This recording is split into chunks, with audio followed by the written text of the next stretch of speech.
হরে কৃষ্ণ, রাধে রাধে, নিতাই গৌর হরি বল। আজকে আমরা জানবো ভগবানের একটা সুন্দর শ্লোক সম্বন্ধে।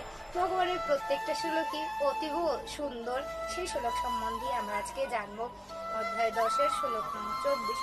পুরুৎসাম চ মুক্ষম মাম বিদ্ধি পার্থ বৃহস্পতিম সেনানীনাম অহং স্কন্ধ সরসাম অস্মি সাগর। অনুবাদ: হে পার্থ, পুরোহিতদের মধ্যে আমি প্রধান বৃহস্পতি, সেনাপতিদের মধ্যে কার্তিক দেব এবং জলাশয়ের মধ্যে আমি সাগর। মানে ভগবান হচ্ছে কি বলছো অর্জুনকে? রাধারানীর প্রিয় গোবিন্দ অর্জুনকে কি বলছেন?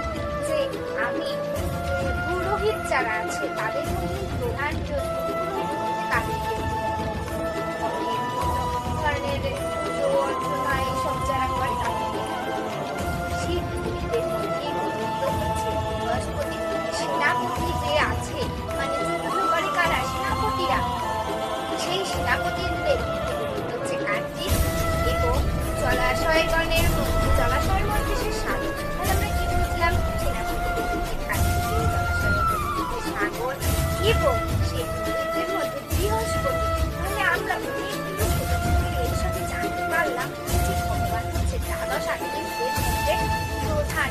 শ্রী গোবিন্দ হচ্ছে সবকিছুর মধ্যে প্রধান। সে আদিত্যদের মধ্যে কৃষ্ণ, জ্যোতিষ্কদের মধ্যে কিরণময় সূর্য, আলো। আমরা কি সূর্য থেকে আলো পাই? সূর্য মানে কি? জ্যোতি। জ্যোতি মানে সূর্য মানে জ্যোতি, মানে জ্যোতি।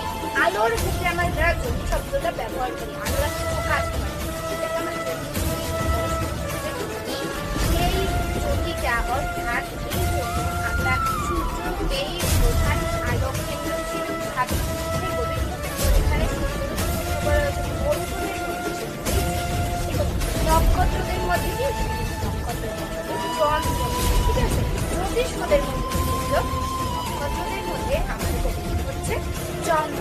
আমি আমার গোবিন্দ বললাম, এজন্য আমাদের সকলের আমি সকলের কিন্তু আলাদা আলাদা করে আমারও রাধা গোবিন্দ আছে, আলাদা আলাদা করে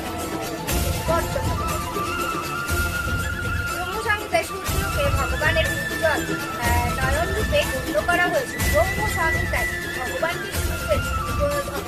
ব্রহ্মসংহিতায় সূর্যকে ভগবানের উজ্জ্বল নয়ন রূপে গণ্য করা হয়েছে। অন্তরিক্ষে 50 লক্ষের বায়ু প্রবাহিত